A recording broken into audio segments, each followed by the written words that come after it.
समुद्र के अंदर से मिले भगवान श्री कृष्ण की द्वारका नगरी के सबूत, जिनसे साबित हो गया कि महाभारत केवल एक महागाथा नहीं थी बल्कि हमारे इतिहास का एक हिस्सा है।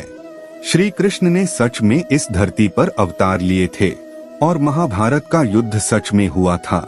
आज के वीडियो में हम आपको कुछ ऐसे सबूतों के बारे में बताने जा रहे हैं जिन्हें जानने के बाद आपको भी यकीन हो जाएगा कि महाभारत केवल एक कहानी नहीं बल्कि एक सत्य घटना है, एक सच्चाई है। आज का वीडियो आप सभी युवाओं के लिए काफी महत्वपूर्ण है, क्योंकि आज की युवा पीढ़ी इस सच को मानने से साफ इनकार करती है। इसलिए महाभारत का सच जानने के लिए वीडियो को अंत तक जरूर देखिए। दोस्तों, महाभारत की कथा वास्तव में कहानी नहीं बल्कि हमारा इतिहास है और अंग्रेज और मुगल हमारे इतिहास का हिस्सा है।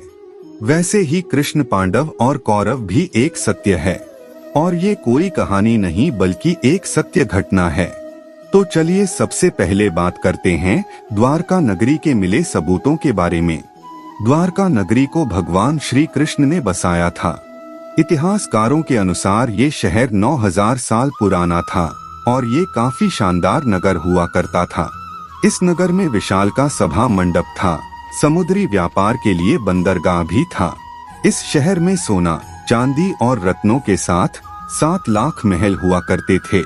लेकिन श्री कृष्ण को गांधारी ने श्राप दिया था, इसके वजह से नगर पानी में डूब गया।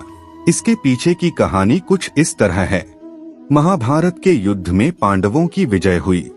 श्री कृष्ण ने युधिष्ठिर को राजगद्दी पर बैठाया और राज्य से जुड़े नियम कानून उन्हें समझाकर कौरवों की माता गांधारी से मिलने पहुँचे।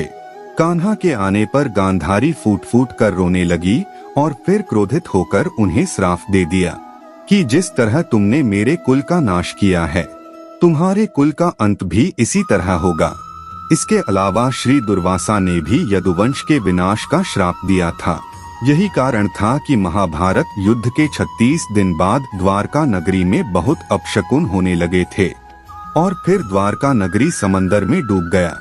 लेकिन अब का इतिहासकार समुद्र के अंदर द्वारका के सबूत ढूंढने की कोशिश में लगे हैं। उन्हें इस काम में सफलता भी मिल गई है। गुजरात में समुद्र तल में उन्हें द्वारका नगरी के अवशेष मिलने शुरू भी हो गए हैं।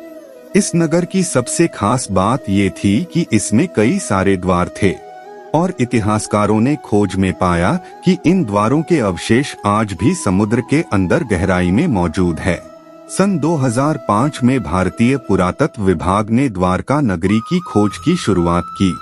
2009 में नेवी के गोताखोरों ने समुद्र की गहराई में कुछ अवशेषों को ढूंढ निकाला। इसके बाद उनकी पूरी जांच के लिए उन्हें दूसरे देश के लैब्स में भेज दिया गया।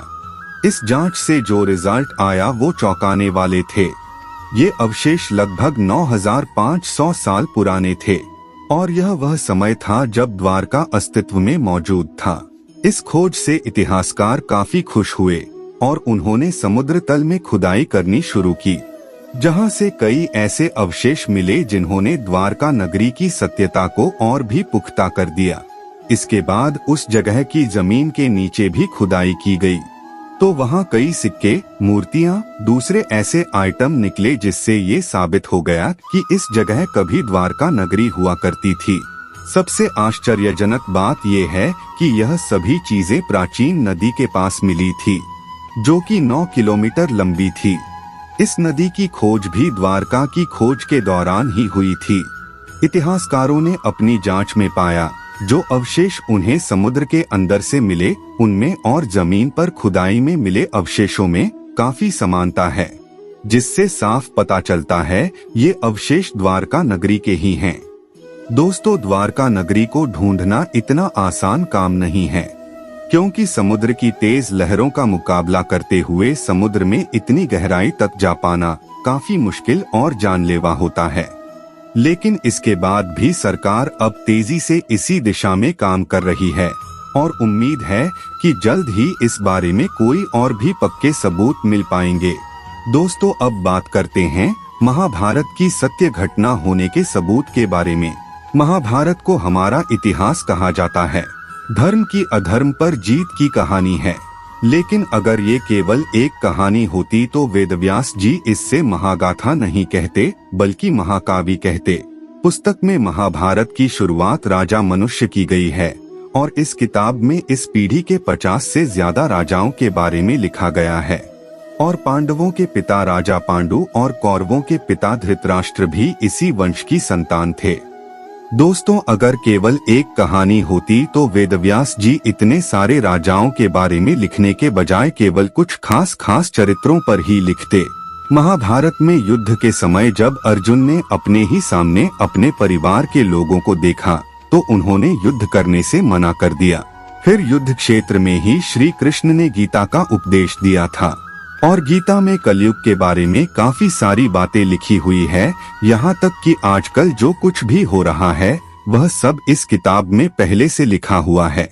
तो अगर केवल एक कहानी होती तो इसमें इतना सब कुछ कैसे लिखा होता। इस किताब में भारत के 35 शहरों के बारे में लिखा है। इसके अलावा भारत के कई पड़ोसी देशों के बारे में बताया गया है। उस कुरुक्षेत्र के पास खुदाई के दौरान इतिहासकारों को 80 फीट का एक कंकाल मिला। कहा जा रहा है कि यह भीम और हिडिंबा के पुत्र घटोत्कच का कंकाल है। महाभारत में घटोत्कच के बारे में जो कुछ भी बताया गया है वो बिल्कुल इस कंकाल के जैसा ही है। हरियाणा के कुरुक्षेत्र के मैदान में जहां महाभारत का युद्ध हुआ था वह आज भी एक खाली मैदान है जो उस युद्ध की कहानियां आज भी कह रहा है।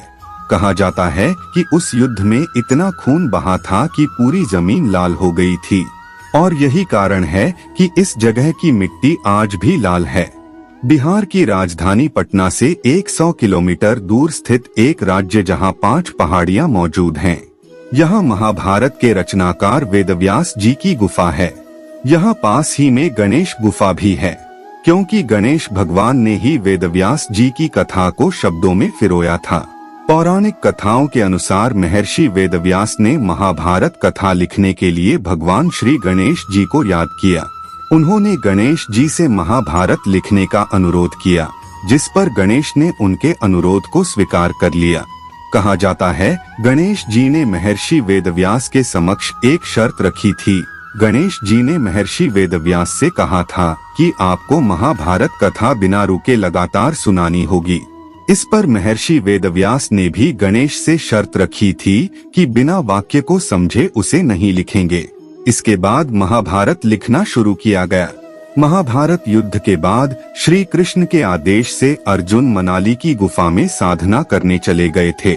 उस गुफा को अर्जुन गुफा कहा जाता है। दिल्ली के पुराने किले में भी इस बात के कई सबूत मौजूद हैं। ये किला यमुना नदी के किनारे बना है जिससे पांडवों ने बनाया था।